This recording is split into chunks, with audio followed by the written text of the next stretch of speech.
Selamat datang di Mozaik Keluarga. Acara Mozaik Keluarga membahas berbagai isu menarik tentang balita, anak-anak, remaja, dewasa, hingga lansia. Acara ini diharapkan dapat menambah wawasan para sahabat Mozaik Keluarga tentang berbagai dinamika yang terjadi di usia-usia tersebut. Sejauh-jauh kaki melangkah, keluarga tempat terindah, senyaman-nyaman tempat di luar sana, keluarga masih teristimewa. Cinta itu bermula dari keluarga, menyebar ke masyarakat, ke seluruh dunia. Ciptakan cinta yang indah dalam keluarga, dampaknya besar bagi negara dan bangsa.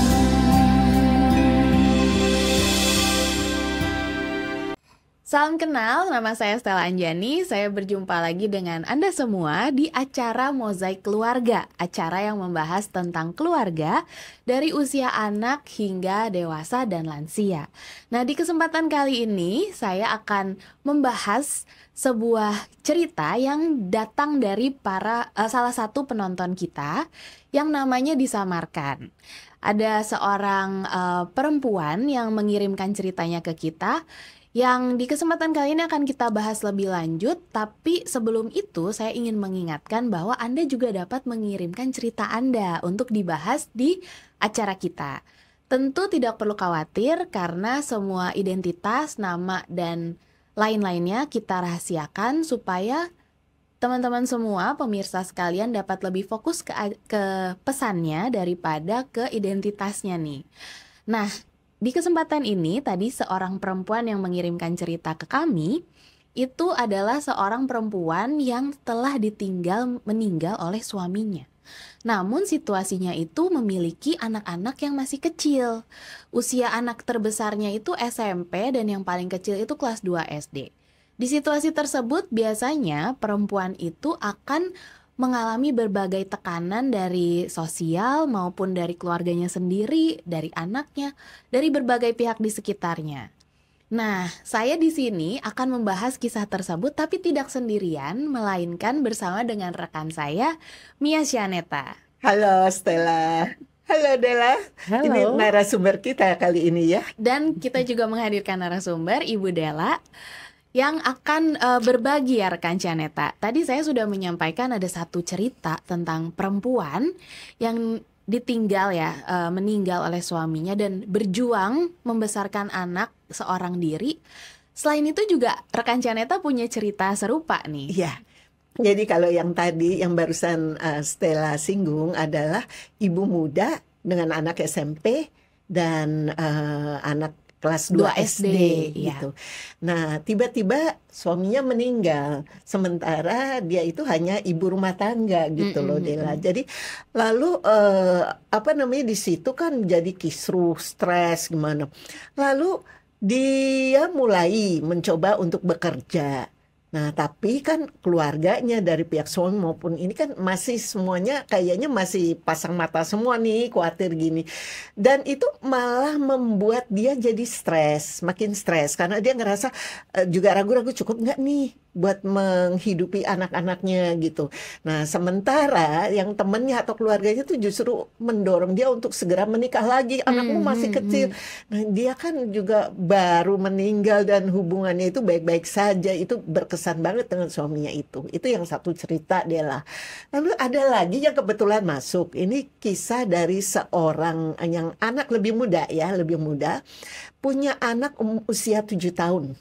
Lalu punya anak lagi usia 2 tahun. Anak perempuan usia 7 tahun, anak lakinya usia 2 tahun.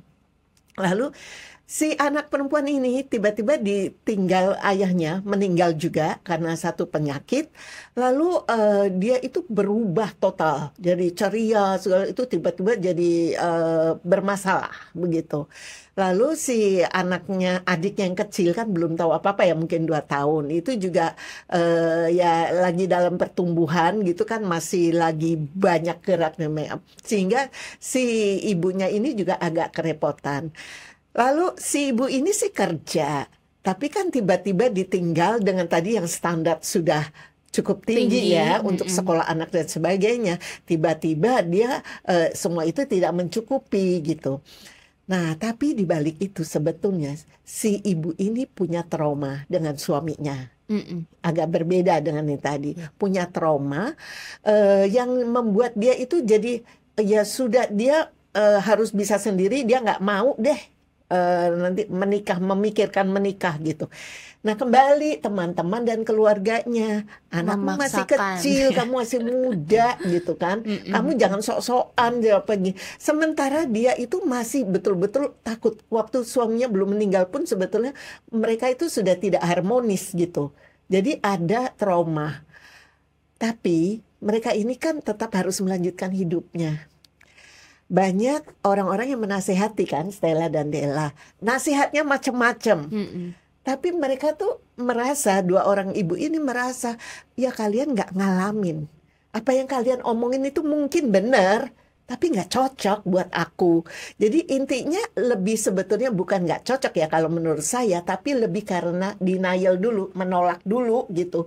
Terus terlalu takut dengan segala apa yang akan dihadapi di depan.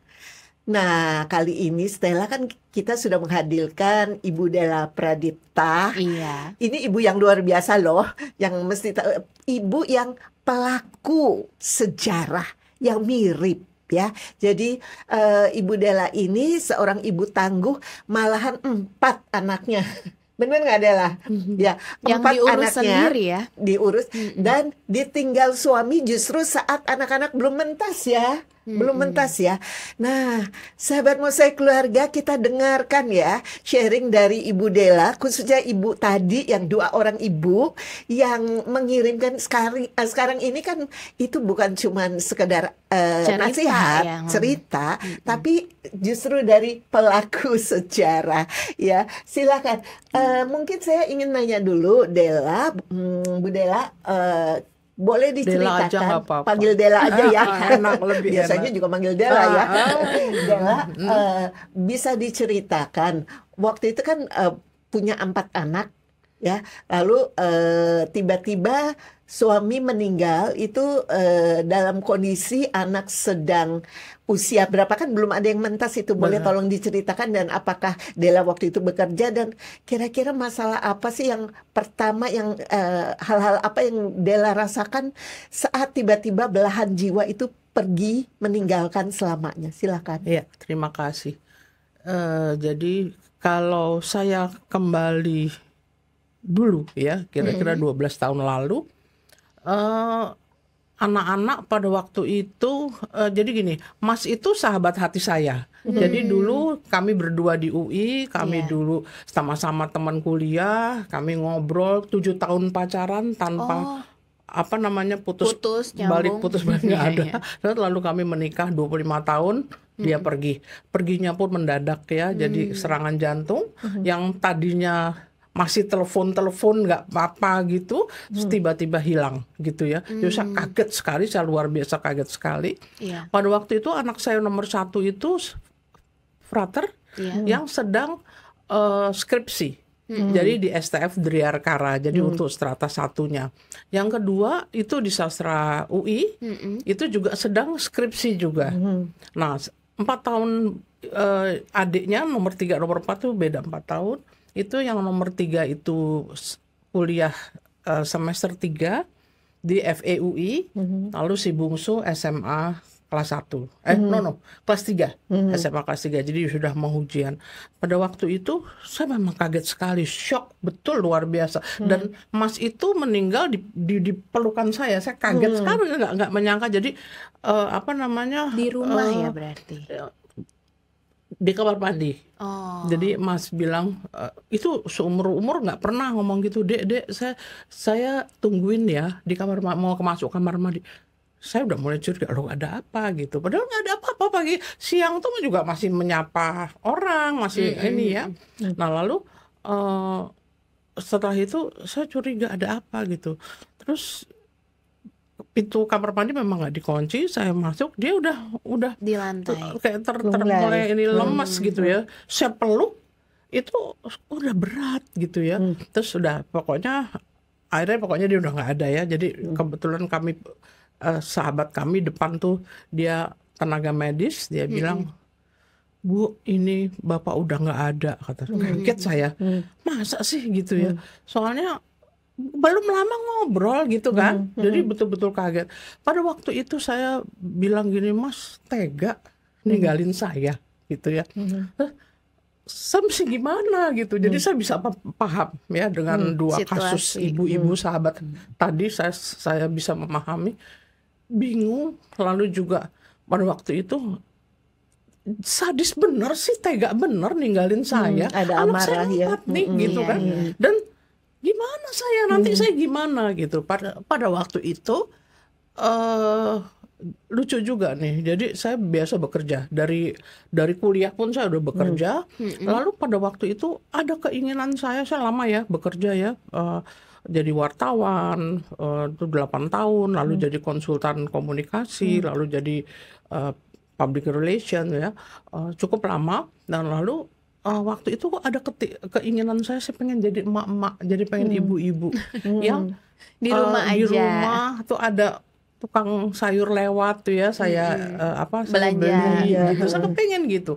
Terus suami saya bilang, ya nggak apa-apa, terserah aja. Dia ngomong begitu. Tapi ingat ya, kamu terima rezeki dari saya, karena saya biasa cari uang sendiri kan. Lalu dengan posisi yang sudah cukup baik.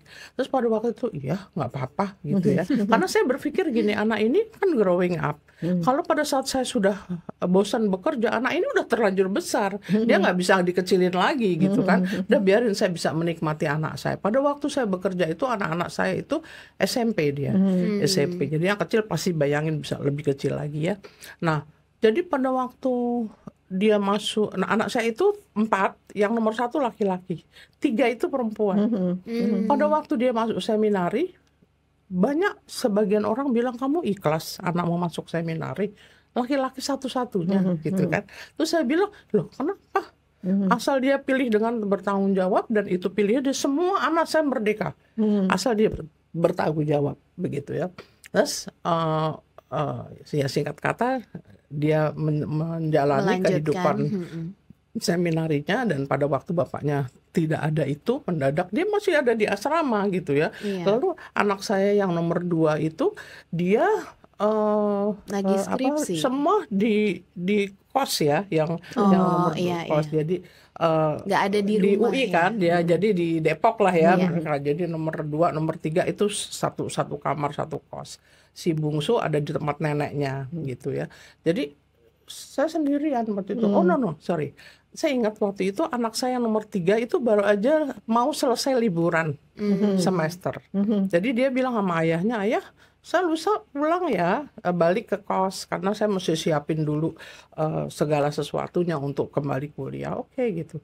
Nah itulah, jadi di satu sisi blessing bahwa masih ada si nomor 3 ya, sisi ya. Kalau enggak, ya saya sendiri berdua itu aja gitu ya.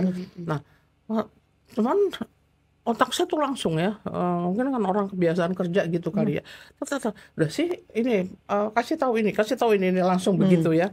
Nah, pada waktu itu saya cuma lihat dia tertidur.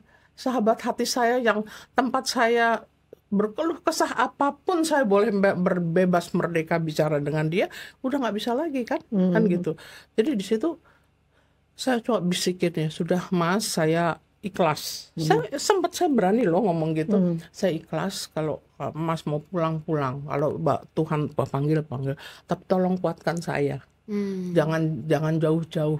Jadi tolong saya diperhatikan terus gitu. Jadi pada waktu itu saya minta itu, saya sih ngomong di kupingnya. Terus sudah saya telepon anak saya segala macam. Terus waktu itu ibu mertua saya itu kita mau peringati 100 harinya. Jadi meninggal 3 bulan yang lalu. Nah, lusa kami mau 100 harinya Mas meninggal gitu. Nah, terus saya cut semua pesanan-pesanan kue karena saya urus konsumsi kue-kue gitu kan. Iya. Nah, terus waktu itu berjalan dengan cepat ya, karena Mas sempat ulang tahun perkawinan kelima tuh bilang sama saya akan mati muda. Nggak tahu gimana, kenapa dia bilang begitu. Pada waktu itu saya bilang, saya lahir tua di Jakarta. Jadi saya berpikir gini, so amat, kok emangnya ininya Tuhan gitu ya, kok itu kan urusan Tuhan gitu ya. Nah, tapi benar, usia 55 Mas nggak ada, saya sudah 50. Jadi pada waktu itu, kalau saya kira semua kematian itu pasti membuat luka yang dalam, shock, kebingungan, pasti begitu. Nah, semuanya juga berjalan dengan begitu saja, ya maksudnya sesudah itu yang mungkin yang berat. Saya bisa merasakan dua ibu tadi ya, bahwa pasti setelah itu dia akan sendiri, lalu somewhere in between ya, bingung saya mesti gimana, mana dulu yang mesti saya pikirkan kan gitu. Karena pada waktu itu saya ingat Romo Rektor bilang sama putra saya yang frater, frater tolong temani ibumu sampai ibumu siap, baru silahkan kembali ke seminari. Tapi apa yang dilakukan ketika di rumah adakan misa 7 harinya dan teman-teman fraternya datang dengan berikur yang indah sekali. Ketika saat pulang, Mas bilang sama saya panggil dia Mas ya, Bu, saya pulang ya. Kalau perut ada apa-apa, Ibu harus telepon saya, harus beritahu saya. Tapi saya pulang, saya mau jadi romo. Saya terpana, saya kaget banget. Saya bilang gini, loh, ini kan rumahnya. Kok dia bilang saya mau pulang gitu. Saya cuma ya gitu kan. Nah, masih belum mencerna sepenuhnya. Dia pulang dengan teman-temannya yang frater. Ya sudah, udah bisa liatin ya, saya bengong gitu ya. Nah, lalu putri saya 3 itu saya ajak ngomong malam, saya bilang, sudah, ayah tidak ada, Mas mau jadi romo, jadi sudah lupakan. Maksudnya tuh kita kalian bertiga, jadi anak nomor 2 kamu menjadi anak nomor 1.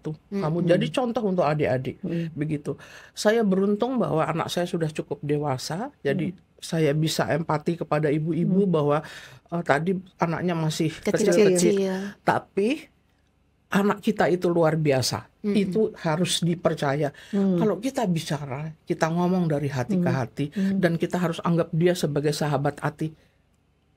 Sedikit demi dia akan mengerti dan dia akan memberikan dukungan. Betul memberikan dukungan, dan kita di luar dugaan kita gitu. Jadi mungkin mereka lah menjadi sahabat hati kita gitu ya. Betul. Gitu. Jadi pada saat itu sudah di kamar saya sendirian, saya menata kembali saya harus bagaimana, lalu anak-anak saya bagaimana begitu. Jadi mungkin ini yang shock pertama yang saya rasakan. Sesudah itu kekosongan ya, bingung, galau itu pastilah dirasakan begitu. Nah, lalu kita merasa sendiri. Itu kita merasa baik sendiri. Baik itu ada anak, nggak ada anak, tapi gini, ada siapapun. Pasti ada. Jadi adalah hal-hal yang unik-unik ya. Misalnya ada orang yang mau ikut campur, ada yang tiba-tiba datang ke rumah saudara yang mesti begini, kamu begini aja, begini. Itu pasti. Jadi saya bisa memahami. Saya bisa memahami. Gitu. Tapi kita sudah menjalani kehidupan rumah tangga dan punya anak-anak, dan kita tahu sendiri rumah tangga kita. Kita yang paling tahu. Ya, kita yang paling tahu. Itu yang harus dipegang. Kita mau apa? Kita yang paling tahu. Lalu apa? Kalau saya selalu berdoa. Saya lari ke Tuhan. Saya ngomong sama Tuhan, Tuhan tolong saya. Gitu. Saya mau terbiasa. Jadi ketika anak saya mulai masuk seminari, saya rosario setiap hari tidak pernah putus. Dan saya lari ke Bunda Maria. Saat itu juga saya mulai berdoa juga, saya mohon kepada Bapak Yusuf. Tadinya saya nggak tahu, nggak gitu dekat. Ya, jadi itu pengalaman batin saya ya. Nah, di situ saya mulai tenang. Jadi itu yang Membantu ya. sangat membantu, dan itu yang harus mulai kita tarik kembali, kita mulai berpikir ya. Saya tahu bahwa kalau usia tadi sahabat-sahabat saya tadi itu masih muda ya, jadi anak-anaknya yang pertama tetap diajak ngomong, dijadikan sahabat hati. Kalau jadikan sahabat hati itu orang yang tidak akan mungkin mengkhianati kita. Orang yang akan mau mengerti kita. Itu yang penting dibanding orang lain. Orang lain tuh kita ngomong besoknya seluruh dunia tahu, kan gitu, ya kan? Kita bilang jangan bilang-bilang ya. Nah, tapi yang lain dia akan bilang ke orang lain, tapi jangan bilang-bilang ya. Dia lah begini, kan begitu, ya kan? Nah, itu semua orang tahu. Nah, itulah manusia ya. Jadi kita harus timbang-timbang itu karena kita tahu diri kita. Jadi kembali lagi ke kita. Saya sekarang ada di mana nih? Pemetaan mulai nih, ya kan? Anak saya ada di mana nih? Lalu mulai kembali kita ada circle yang berikut kan? Sahabat yang paling dekat siapa? Kan gitu. Biasanya kita bisa bicara sama dia gitu. Nah, kalau teman-teman yang paling dekat, circle yang paling dekat ini dia paling mengerti kita. Sahabat yang paling mengerti kita. Nah, itu dia akan pasti memberikan masukan-masukan yang baik gitu. Karena orang-orang yang berikutnya biasanya ada yang punya motivasi tertentu, ada yang asal ngomong, ada yang pemikiran dia begini dan harus diikuti ya. Atau bahkan melampiaskan kecemasannya ya. Bisa begitu. Dia khawatir sama situasi yang dialami orang lain, jadi mengajarkan. Kalau orang Jawa bilang kan kadang-kadang suka gini.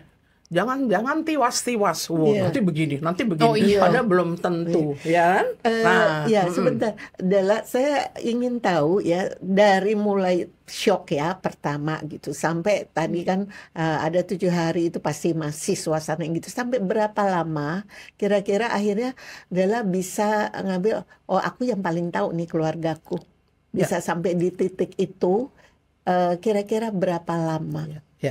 Mudah-mudahan kalau saya jujur nggak patah hati ya semuanya dua ibu pendengarnya. tadi ya. Jadi gini, kecewa, sedih ya, luka, balik lagi tiba-tiba nangis, tiba-tiba ini kan begitu ya. Lo tiba-tiba, nggak ada ya. Biasanya setiap hari saya bicara apapun saya ceritakan dan Mas pasti mendengarkan saya dengan baik. Nah, sekarang nggak ada gitu ya. Kalau saya boleh jujur, saya bilang saya kembali dan dengan sangat tegar banget gitu, mungkin 2 tahun, gitu. 2 tahun saya benar-benar tegar dan betul-betul ada anak-anak punya masalah apa, saya akan bisa ngomong. Baiknya begini deh, baiknya gini gimana, kan begitu. Itu berarti udah kembali lagi ya. Nah, sebelum sampai ke 2 tahun itu, kan pasti ada banyak yang dialami, kekacauan, kegalauan. Ya, itu biasanya apa aja sih yang menyangkut apa saja yang membuat Dela itu galau atau mungkin jadi baper? Konkretnya itu hal-hal apa aja yang membuat Dela itu merasa aduh gitu loh kayak. Mungkin ada benarnya masalah uang ya, keuangan ya, karena kan tiba-tiba harus makan. Hilang. Ya, dengan anak 4 dan 1 saya sendiri, kami berlima harus makan, kami berlima harus punya transport, ya kan? Nah, lalu gimana nih, kan gitu. Kita melihat akhirnya anak-anak saya kumpul dong, gitu kan, kumpul ngobrol begitu ya. Sekarang ayah nggak ada nih, gitu ya. Tapi pada waktu itu kan saya juga bekerja ya, jadi maksudnya saya juga menghasilkan uang, gitu kan. Nah, jadi saya juga hitung-hitung kan, wah dananya ada berapa nih kan, begini-gini gitu kan. Lalu jadi ibu sempat bekerja, kemudian mau jadi ibu rumah tangga, terus bekerja lagi ya? Enggak, jadi gini, sebetulnya saya kan terus kerja terus gitu ya. Nah lalu pada saat saya memutuskan untuk saya pengen jadi ibu-ibu gitu ya. Saya tetap masih ada aktif di pusat pekerjaan. pemberdayaan perempuan dalam politik. Nah, pada waktu itu kami sering mengadakan seminar, kami Iya, memberikan pelatihan-pelatihan yang pasti ada di situ sedikit fee. Jadi kalau kosong sekali enggak kan gitu. Nah, lalu pada waktu itu banyak ada teman-teman yang Mendukung. mau tahu ya, yang berpikir gimana ya ikut memikirkan gitu ya. Nah, lalu anak-anak sendiri ternyata juga mereka punya Inisiatif ya. inisiatif sendiri gitu ya. Puji Tuhan, anak-anak saya tuh pandai. Jadi mereka dapat beasiswa. Kalau Romo itu kan memang ini di seminarinya ya. Nah, yang nomor 2 itu dia mulai dapat beasiswa, lalu dia bekerja, dia mengajar, dia kan di sastra Korea ya pada waktu itu, sastra Korea UI, dia mengajar bahasa Indonesia, dia orang-orang Korea. Nah, si nomor 3 dia juga memberi les gitu ya. Si bungsu ini SMA, dia ngajar ini ekskul basket. Dari serupa mereka punya ya, walaupun sedikit ya. Gitu, itu yang Berbagi beban ya. ya, itu yang berbagi beban. Jadi makanya ketika saya dengar dari Shanet dan Stella, ibu-ibu muda ini kan memang anaknya masih belum terlalu besar ya SMP. gitu ya. Nah, mungkin ini tantangannya. Ini yang perlu kita pertama harus jadi sahabat hati, kedua ya memang kita berpikir sesuai dengan Usia kebutuhan perkembangan. pada saat usia segitu ya. Itu yang memang harus, karena anak saya tuh dapat beasiswa tuh, jadi ada bantuan-bantuan. Jadi gini, Sangat terbantu ya. sebetulnya kalau anak dimotivasi, yang pintar ya, anak pintar itu banyak sekali kesempatan untuk beasiswa gitu. Iya. Lalu ya kita sendiri kan bisa melebarkan sayap, dalam arti ngobrol dengan mana peluang-peluang apa begitu ya. Jadi yang kembali lagi ke Kasus tadi kasus 2 ibu ya, memang tarik terus benar-benar kita buat pagar untuk yang paling tahu kita ya, situasi, kondisi, emosinya, apa kelebihan kekurangan anak-anak kita gitu. Pada waktu itu saya tidak terbesit pun sedikit pun untuk menikah lagi ya. Jadi Tidak ada juga keinginan nggak ada. bukan dari keluarga kayak seperti ibu ini kan dia nggak ingin ya, tapi Disarankan. keluarga yang bilang anakmu masih ini gitu. Anak masih kecil. Bukan alasan anak, cuman ada ya yang bicara bahwa kamu masih belum tua loh, kamu masih muda loh, maksudnya masih boleh memulai hidup baru lagi gitu. Tapi saya ketawa-ketawa aja gitu. Terus teman-teman juga mendorong. Terus saya bilang, enggak, saya nggak pernah mau itu gitu. Saya bilang, lah karena pacaran 7 tahun, lalu 25 tahun berumah Bersama. tangga yang anak-anak saya tuh selalu godain saya. Ibu tuh kayak kaset zaman dulu, inget kan? Ada side A, side B. Jadi ayah, ibu gitu. Jadi satu kaset kan, nggak bisa kemana-mana gitu. Jadi Susah cari lagi nempel pasti. aja kan gitu. Jadi Iya, begitu pernah lepas kan. Nah, lalu saya berpikir pada waktu itu juga tidak punya pikiran untuk ke lain hati kan gitu. Lalu teman-teman sampai ada bercanda, kalau lebih baik dari Mas Prat gimana? Kan gitu. Nah, saya ketawa-ketawa aja ya, nggak bisa jawab dong kalau begitu ya. Ya kalau kayak gitu ya memang semuanya terserah Tuhan, saya bilang gitu. Tapinya saya nggak punya niat. Gitu. Saya coba pikir membesarkan anak-anak saya, menjadi sahabat anak-anak saya, dan motivasi itu menjadi kuat. Jadi gini, kalau memang tidak mau ya jangan dipaksakan. Karena kembali ya, kita yang paling tahu diri kita gitu. Betul. Nah, Della justru sekarang tadi setelah 2 tahun Della berhasil mengatasi tadi ya emosi yang tadinya carut marut sehingga tegar lagi Kebingungan. gitu. Yang belum terbayang oleh mungkin ibu-ibu ini adalah hal-hal apa sih yang sebetulnya sangat mengganggu ya, sangat mengganggu, terutama kan mereka bilang ada yang seolah-olah yang tadi ya dibilang nikah aja, jangan aja, tuh jadi omongan loh di mana-mana seolah-olah seperti itu. apa yang bisa Della sarankan ke mereka, karena memang status janda itu tidak selalu mudah ya.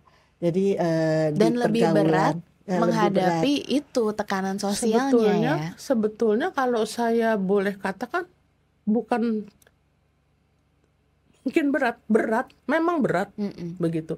Jadi ada sebagian ibu-ibu yang curiga, aduh ini ancaman nih. Ada loh kata-kata Iya, itu. iya. Waduh, Bu Pradip ancaman nih gitu kan. Kalau apalagi ada kerjasama dengan suami ya, Oh, dia iya. suaminya gitu. Jadi sahabat suami kan datang ke rumah. Jadi mungkin juga dia cerita, aduh dia juga kehilangan kan. Dia cerita, ya saya terima dong gitu kan. Tapi saya berpikir, oh bisa jadi tetangga lihatnya, oh ada laki-laki masuk nih kan begitu kan. Ya kan. Nah jadi semua memang tergantung kita, sikap kita bagaimana kan begitu. Jadi ya kalau memang, dan ada loh yang dia menangis, aduh saya kehilangan sekali, mestinya nyawa saya aja, kenapa dia yang meninggal gitu. Jadi seperti itu, dan saya tuh kaget sekali loh, ternyata pacaran 7 tahun, hidup bersama 25 tahun tuh kadang-kadang saya nggak ngerti Tetap apa-apa ada yang nggak gitu. tahu, Jadi Mas Prat tuh begini toh, oh begini, tapi untungnya positif ya. Iya. Positif. Nah, apa namanya, kalau ingat dulu tuh, ya itu. Jadi kalau datang ya terus menangis, lalu apa, saya di luar ke apa, lihat dia kan suka tanamannya, jadi saya suka liatin tanaman-tanaman dia ngomong, ya kamu udah nggak ada lagi ya gitu ya, yang nyiram-nyiram kamu gini kan. Terus nanti ada yang menyapa kan, jadi saya ikut ngobrol kan. Terus jadi ada ketakutan ya, jadi kan ya pasti ada lah, saya nggak inilah ya, maksud mungkin ada ya yang mungkin yang mengganggu gitu ya. Terus apa, pagar tuh saya gembok tuh sampai kayak gitu. Jadi loh, saya gembok loh. Jadi kan itu sebetulnya tanpa disadari ada ketakutan kan, ada ketakutan kan. Jadi ya ibu saya juga bilang, kamu nggak boleh sendiri, udahlah, apa kalau nanti ada teman kamu yang pingin apa, mulailah lagi gitu ya. Kalau ibu saya yakin ibu saya itu mencintai apa menantunya ya, tapi dia juga kasihan mungkin saya dengan anak ibu 4 sendirian gitu ya. Tapi ya itu kalau ditanya apa sih yang paling berat ya, banyak ya, semuanya berat. Jadi contoh-contohnya misalkan ya, jadi ya pasti awalnya tuh pasti finansial ya, pasti itu. Lalu yang keduanya mungkin saya sih merasa 4 anak saya itu seperti mau mengerti saya, jadi lebih sabar melihat saya gitu ya. Kalau dulu mereka yang suka ngeluh ke saya, nggak pernah ngeluh loh. Jadi itu yang saya bilang, anak-anak itu luar biasa. Mereka punya kekuatan, mereka punya kepekaan, sebetulnya apa ya, kesadaran ya untuk doing something yang untuk mengurangi beban ya, menghibur ibunya gitu ya.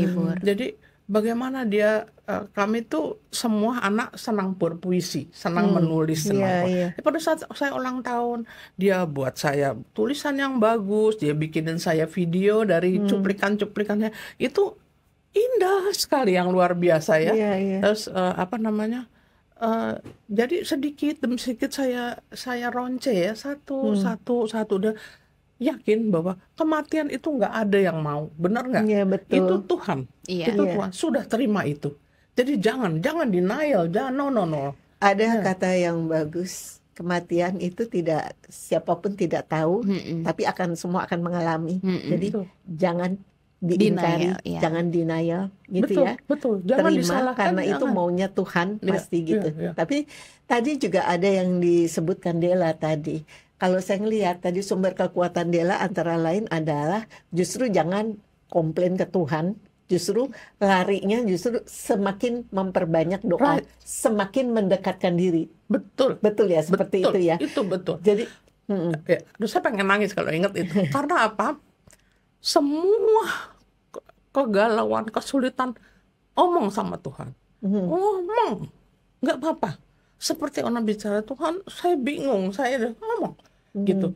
Itu semakin lama semakin dekat ya. Lalu entah kenapa kita tuh seperti punya dituntun gitu loh. Oh ya begini. Terus bisa lihat loh, oh ini dia nggak tulus nih. Ya udah dah, agak ya udah menjauh aja gitu kan. Nah, lalu kalau saya sahabat hati, jadi anak itu saya kalau ke satu, saya kok rasakan gini ya, gini ya, gitu. Dan semua permasalahan pasti ada, nggak mungkin. Anak-anak juga ada. Itu selalu kita bicarakan. Jadi jangan saya orang tua yang udah lebih tahu ibumu, kamu anak enggak, sahabat hati. Jadi gini. Jadi mungkin ibu salah ya. Ada kata penting kan tadi, sahabat. Namanya sahabat itu tentu tidak arogan ya. Tentu betul-betul setara, sejalan. sejalan. Itu yang dijalankan oleh Dela sampai hari ini. Dan itu yang rasanya sih pasti bisa ditiru oleh ibu-ibu di luar sana yang kebetulan punya cerita yang sama, kisah hidup yang sama. Dan ternyata itu membangun support tersendiri ya. Iya, betul. Yang tidak pernah dibayangkan sebelumnya. Dan ternyata anak-anak percayalah bahwa semua orang punya masalah. Dan Tuhan punya rencana. Di antara rencana yang berat itu Tuhan pasti punya rencana baik. Percaya itu. Gitu aja. Ini sesuatu yang penting. Jadi alih-alih kita dengerin omongan orang, poinnya tadi, kita adalah orang yang paling tahu keluarga kita, diri kita. Lalu anak-anak itu tentu ada maksudnya, Tuhan titipkan ke kita. Betul. Gitu ya. Jadi walaupun masih kecil itu tetaplah jadikan sahabat hati. Betul nggak? Betul. Nanti anak-anak itu akan justru menjadi support. Tim yang akan menguatkan. Right, betul sekali. Betul. Lalu kalau kita galau dan kita nggak tahu mesti kemana, karena tadi ya ada orang-orang yang belum tentu bisa menjadi tempat kita mencurahkan isi hati, larilah pada yang Maha Kuasa dengan kita lebih mendekatkan diri, kayak ngobrol seperti diarahkan ya nanti ini. Dan kita luar biasa loh ya. Kita sebetulnya di sekeliling kita itu banyak komunitas-komunitas yang punya kepedulian dengan ciri khasnya masing-masing. Kita cocok yang mana? Itu bisa ngobrol. Dan Dela tadi juga bilang ya, kalau doa itu bukan doa yang formal, yang kaku. Justru curhatlah di situ, gitu ya. Ya Tuhan, gimana? Seperti itu ya. Itu melegakan ya dia. Oke. Dan mendekatkan juga ya. Betul. Lalu setelah 2 tahun, ternyata ketakutan yang semula ada di awal meninggalnya tadi Mas, itu ternyata nggak semuanya terbukti. Nggak semua terbukti, ya kan? Ya itu tadi tiwas-tiwas ya. Jangan tiwas-tiwas ya. Gitu. Lihat ya. Iya. Lalu setelah 2 tahun itu tadi kisahnya kan berjalan terus nih. Mungkin yang perlu diketahui ya, Bu Dela ini adalah ibu dari Romo, seorang Romo, udah jadi Romo nih sekarang, Romo Dita ya, yang Romo muda yang juga luar biasa lah.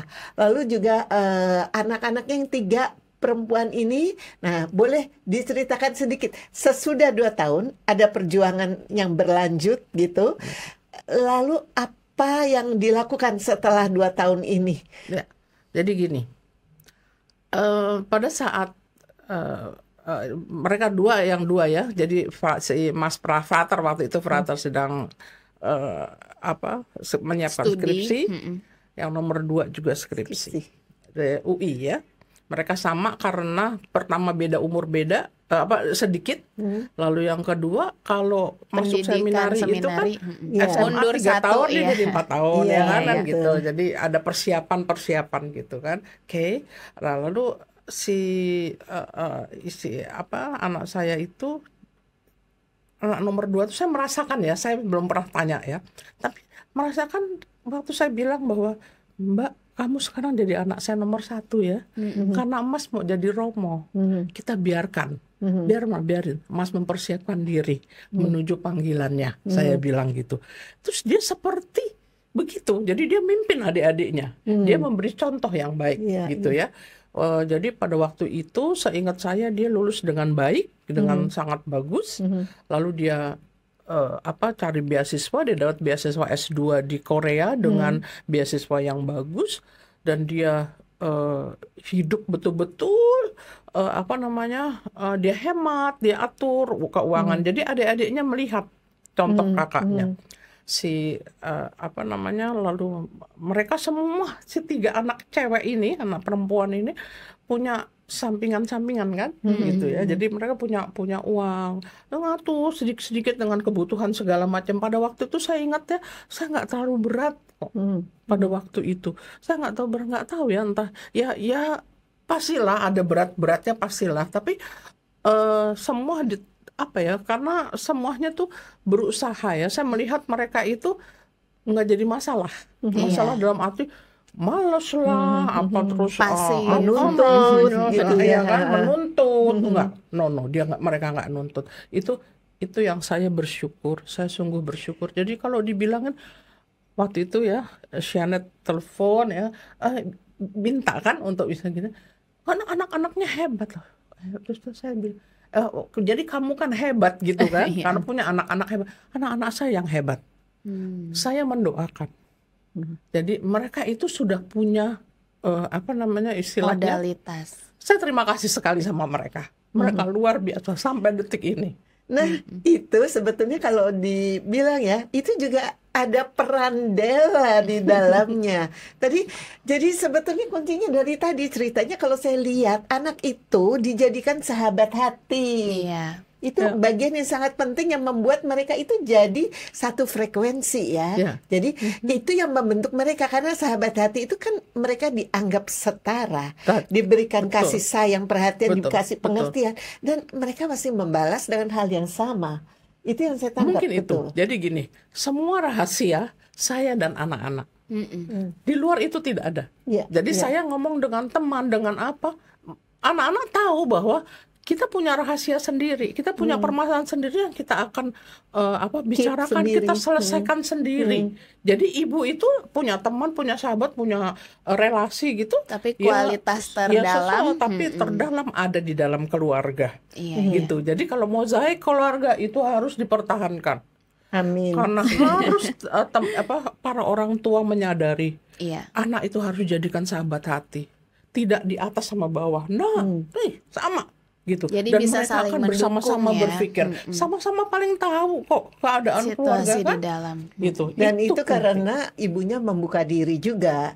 Ya pasti Della. Jadi tidak sok bisa mengatasi semua, tapi Della berbagi, menceritakan, sehingga anak-anak itu juga menjadi lebih dewasa gitu kan. Pasti ada apa ya? Kerentanan ya dari seorang ibu yang dilalui, sehingga kan ibu biasanya terkesan kuat, semua menanggung sendiri, tapi Ibu Della bisa melampaui itu, berani rentan ya di depan karena manusia itu ada dalam berbagai dimensi. Itu harus kita saya ngomong sama anak-anak, dan saya tidak pernah mempermalukan anak dari depan orang lain. Sampai orang bilang, keluarga bilang, coba aja cutek anaknya, pasti Della duluan di depan. Bukan itu.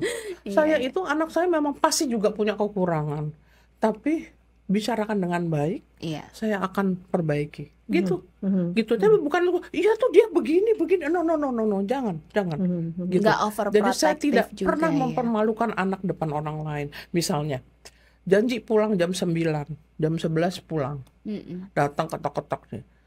Ya saya udah silahkan, ada temennya kan, kayak Bu teman nginep Bu kemalaman, oke. Udah terus udah makan belum, minum anget enggak, gini udah besoknya udah, lalu temennya pulang segala macam. Terus saya bilang, kamu tuh harusnya kasih tahu Bunda dong, kan pulang ada apa, Bunda tenang-tenang aja, kalau kamu ada apa-apa bagaimana gitu. Itulah, jadi bukan karena kamu nakal deh, kamu pasti begini. Enggak. Kalau kamu ada apa-apa, Bunda tenang-tenang aja di rumah. Tapi kalau kamu bilang, Bunda aku ada di ini nih, Bunda aku ada di ini, kasih tahu, bisa bayangin, saya bisa bayangin, kamu posisinya lagi ada di mana, kamu lagi susah nggak, gitu kan? Ya.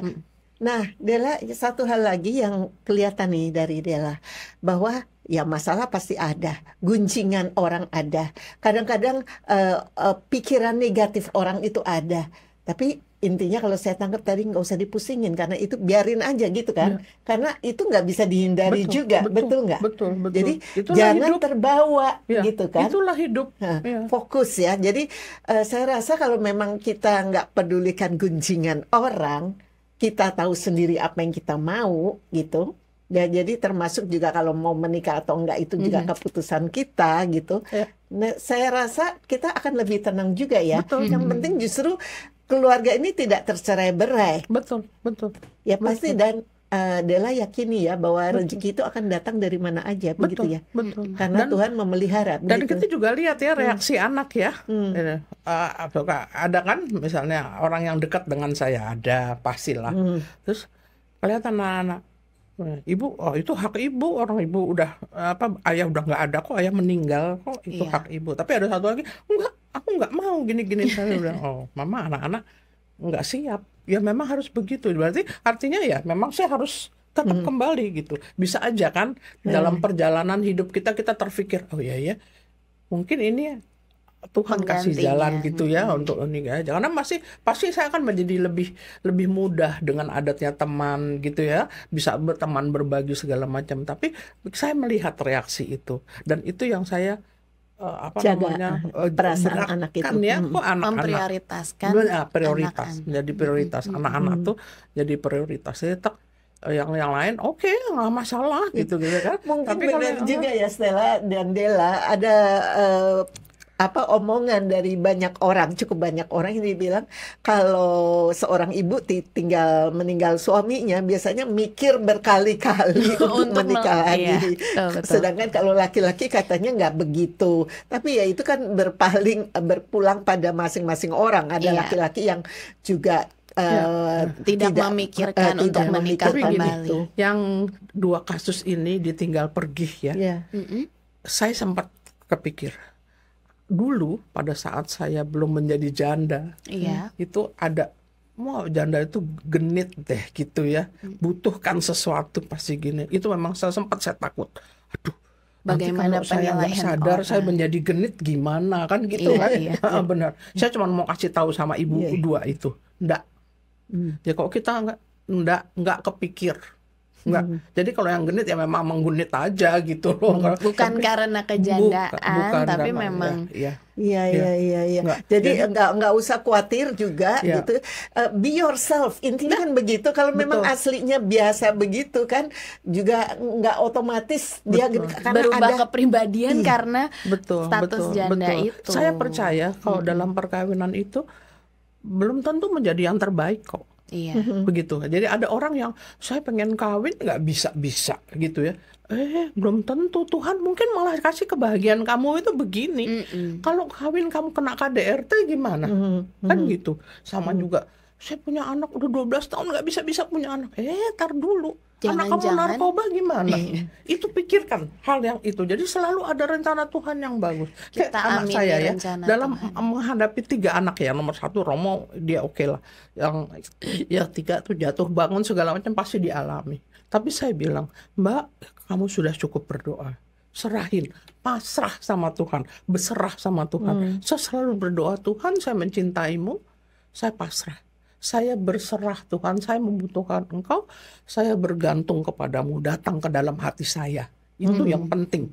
Jadi kalau kamu gagal, ya Tuhan memang justru menyelamat kamu, tenang aja. Saya Mungkin bilang gitu. ada Jadi maksud lain ya. sebetulnya menyelamatkan dengan cara menjauhkan kamu dari yang jahat. kesuksesan. Kita akan dapat begini-begini, ternyata nggak ikan gitu. Ya, tenang aja. Jadi kalau udah doa, tenang, enteng. Saya bilang gitu. jadi janda dengan anak-anak yang belum mentas 4 orang anak, apalagi itu biayanya juga sudah yang besar, Besar kan ya kuliah. tetap aja ya tidak boleh jatuh terpuruk sampai benar-benar di titik yang nabi. Betul. Tuhan luar biasa kok. Jadi Tuhan saya bisa luar memahami burung aja Dipelihara. dia bisa dapat makan kok ya nggak, ini kan gitu. Itu saya bisa merasakan. Ya betul. Ada aja jalan. Ada aja. Yang penting apa buat baik. berusaha untuk berbuat baik. Jadi ajaran Tuhan tuh ikutin dah, udah bener. Pasti dikasih pakai celah-celah yang tanpa kita Ya kita nggak sadari, nggak bisa kita pikirkan gitu, iya. tiba-tiba Loh, kadang kok tiba-tiba ya ada Iya, iya. ada luar biasa gitu ya, ada kejutan-kejutan yang bagus ya. Anak saya tiba-tiba, Bu, saya dapat beasiswa, saya bisa nabung, Bu, sekian, Bu, tiap bulan. Coba biasanya beasiswa aja kurang kan, Iya. ini bisa nabung, wih, luar biasa kan gitu. betul. Jadi jalan Tuhan tuh ada aja, kita Betul. tinggal percaya pada rencananya. Walaupun itu tidak mudah ya, Dela Betul, ya. betul. Menjadi sahabat hati, kalau saya tuh tetap itu menjadi pegangan saya. Makanya saya selalu